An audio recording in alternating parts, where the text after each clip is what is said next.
One piece at a time. That's how many of us began playing with trains. But what if instead of one piece at a time, it was one scene at a time?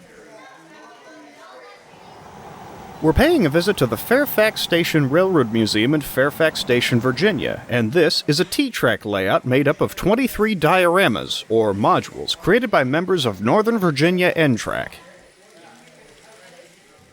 T-Trak modules are based on the Cato Company's Unitrak track system. Unitrak is designed to be snapped together to create a track layout on a table or floor, and to hold together in such situations. T-Trak modules use two lengths of Unitrak to create two mainline tracks, and the snapping action of the track is sufficient to hold the modules together. The modules are also designed to be height adjustable. Cato's Unitrak system also has a modular wiring system for power, and the standards for T-Trak modules are set so the modules can be powered consistently without creating short circuits even if the mainline track doubles back on itself.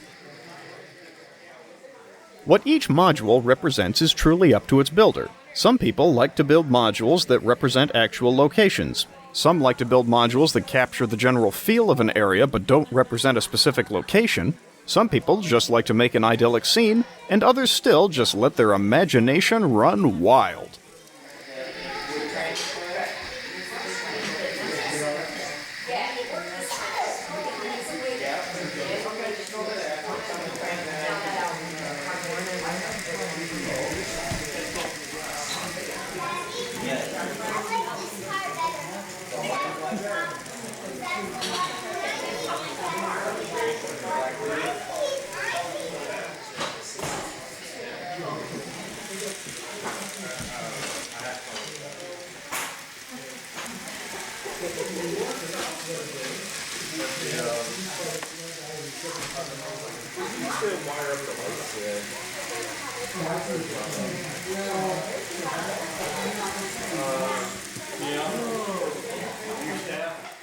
Naturally, the trains one will see on a club's T-Trak layout display will vary just as much as the modules themselves. Let's take a look at some of the trains that we saw running at this particular display.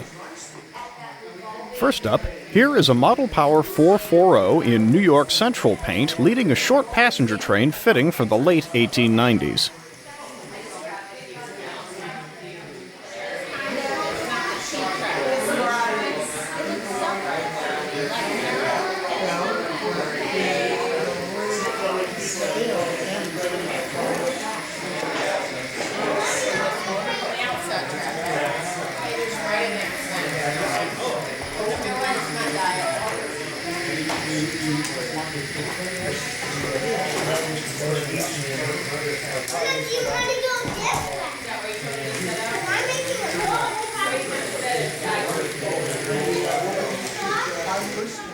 At the far end of the layout, an SW7 diesel switcher operates on an isolated loop formed in part by some unique junction modules.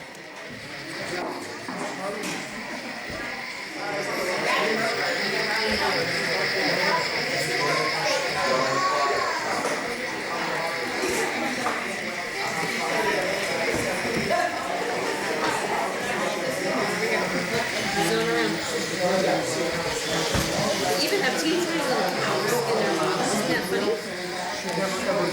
There he goes.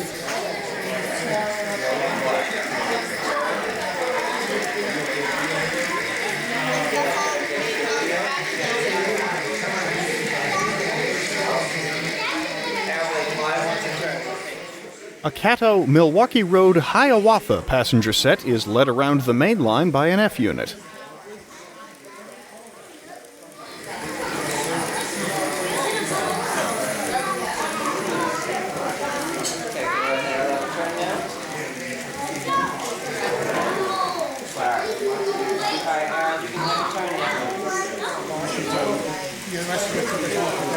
That's when my stomach's tight. Just kidding. And that's on anytime we're going that way.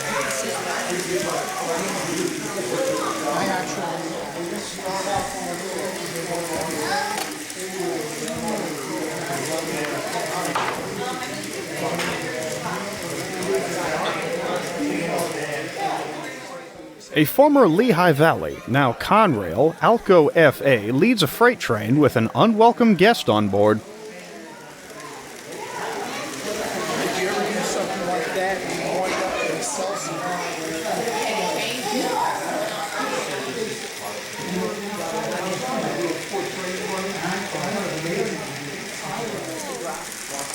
Problem is, if I pick up speed but I don't pay attention, I ram the thing ahead of me. Connors. A chassis system GP30 diesel leads a freight train of its own along the main line.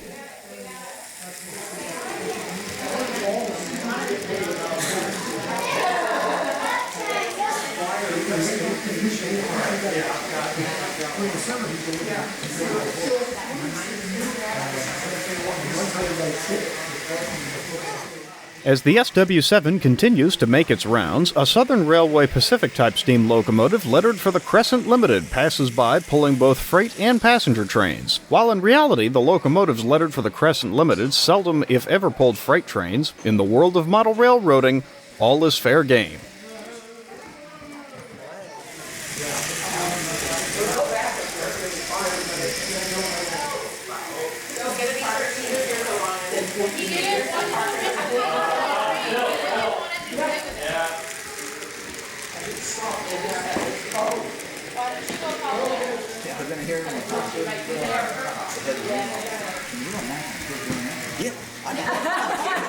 No wonder you're here. It's not just you and me.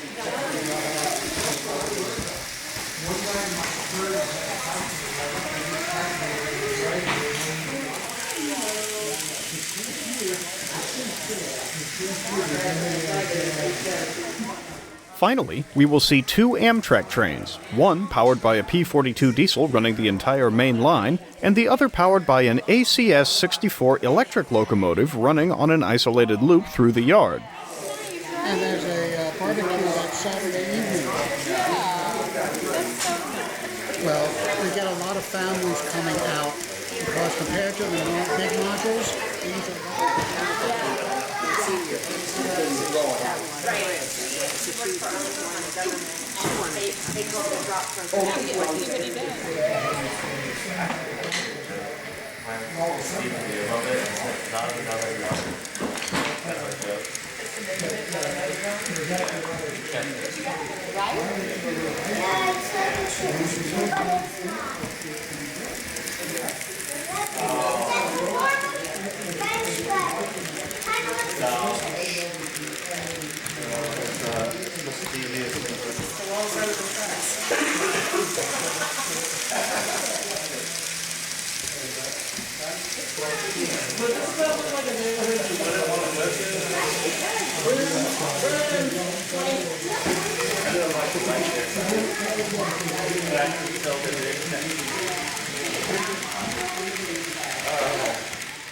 At 23 modules, this T-Trak layout is actually rather small compared to many others. That being said, it is unusual for any two T-Trak layout displays to be identical. You can go to every T-Trak display put on by the same organization, and odds are that the layout will be different every time as different members bring in their modules and the modules are arranged in different ways.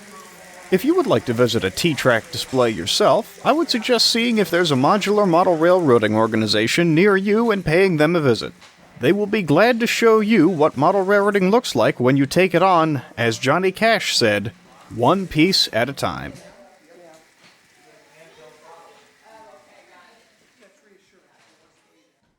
For more information about Northern Virginia NTRAK, see the link to their website in the video description. If you would like to learn more about the Fairfax Station Railroad Museum, visit www.fairfax-station.org.